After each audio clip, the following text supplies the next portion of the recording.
Welcome to our first Nate at the Foul Pole special featuring Dan Duquette, the former general manager of the Baltimore Orioles. Hey Dan, this is Zach's co-host Matt. I just have a couple questions here for you. So maybe you could give our listeners just what it was like to build up those great Expos teams, and what do you think the Expos would have won the World Series in 1994 had the full season been played? Well, I appreciate you bringing them up.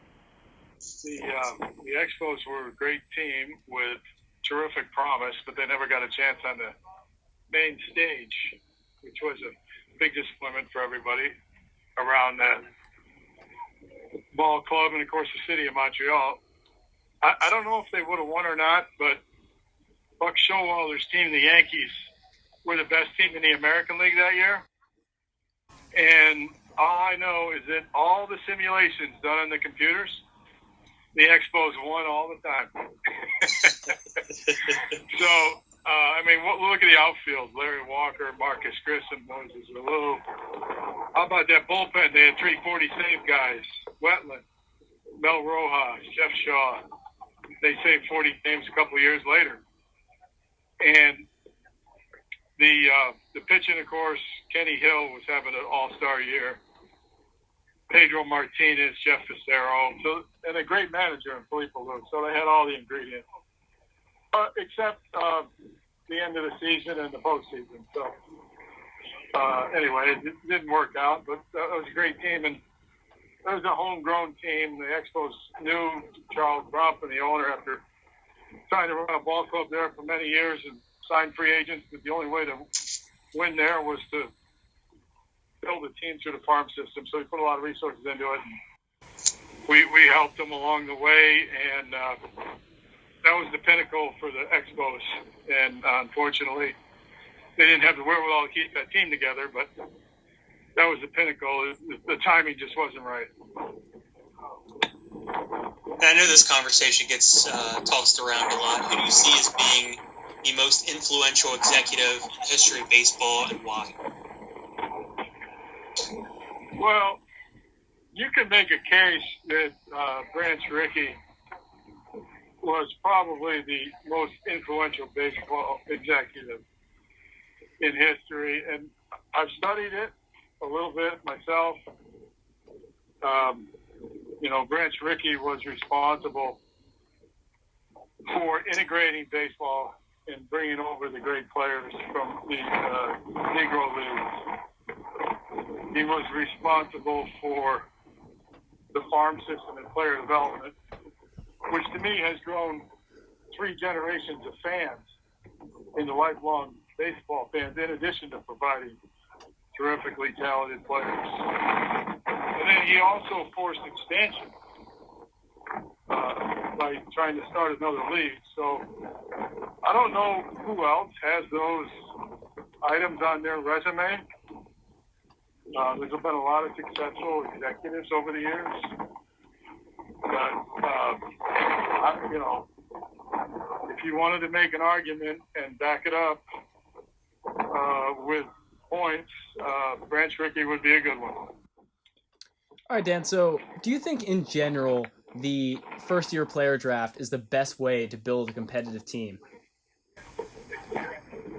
Well, that's the best way to get a foundation to build competitive teams, but you got to be aggressive and active in all areas. You got to be good at signing some free agents. You got to be good at international scouting. You got to be good at pro scouting. But certainly the foundation of a good team would come through the best players in the draft. It's set up so that you can restock your team with the better players. So you need to make it count when you do have that opportunity. Yeah, what goes into agreeing to a signing bonus with a guy you drafted? What goes into that negotiation before the actual draft? Well, now all the players are slotted according to the directives and how much money you have to spend. So that's like trying to go out on a date, right? Who do you want to go out with? What do you want to do with them? And how much money are you willing to spend? So you just try to pair up with the people that are compatible for you. for the slot money that you have, the job that you have, their talent level.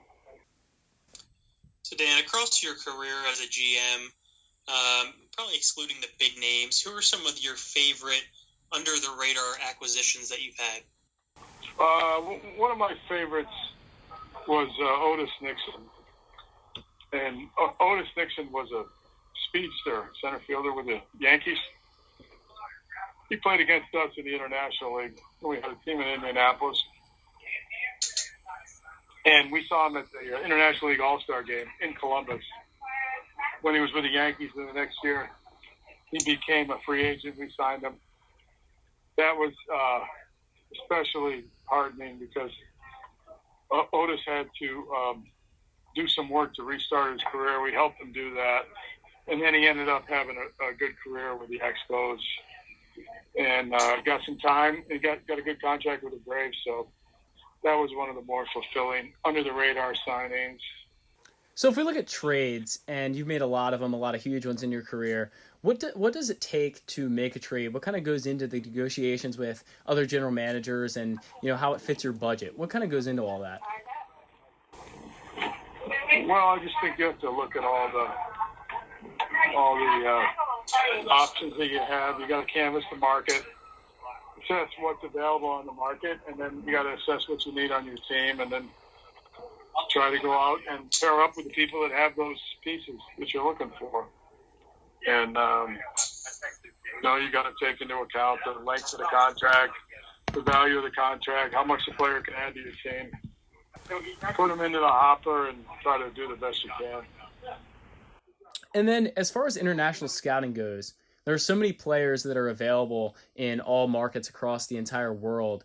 What goes into signing a international prospect? Well, it's the same scouting process that you go through for the amateur draft. They're all slotted at a certain value, and clubs have a limit on what they can spend. So you got to go assess the talent. That happens earlier on in the life cycle of the player because you're signing younger players in the international market. But it all comes down to your process, your scouting process, what you value, and help your people identify it so they can sign some good ones for you. So it's a bit of a wrap-up for you here, Dan. Looking forward, to the game of base as being a major factor to growing the game for the next generation. Yeah, well, I think the international market's going to be a key to growing baseball. And I'm really concerned about the minor leagues and how they're going to be restructured coming out of this negotiation and the pandemic. So I think those will give you some idea as to, how baseball is going to look in the future. Well, Dan, we certainly thank you for coming on, and that's some great insight. And have a great day. All right, thanks a lot, guys. Good to talk to you. Thanks a lot, Dan. Really appreciate it. Dan. Appreciate it. So once again, we give our thanks to Dan Duquette for coming on the podcast. We really appreciated him taking time out of his day. You can follow us on Twitter and subscribe to us on YouTube. We always appreciate new YouTube subscribers. You can find us on Spotify and SoundCloud and anywhere you get your podcasts. This has been Nate Hit the Foul Ball. Thanks for coming. See you next time.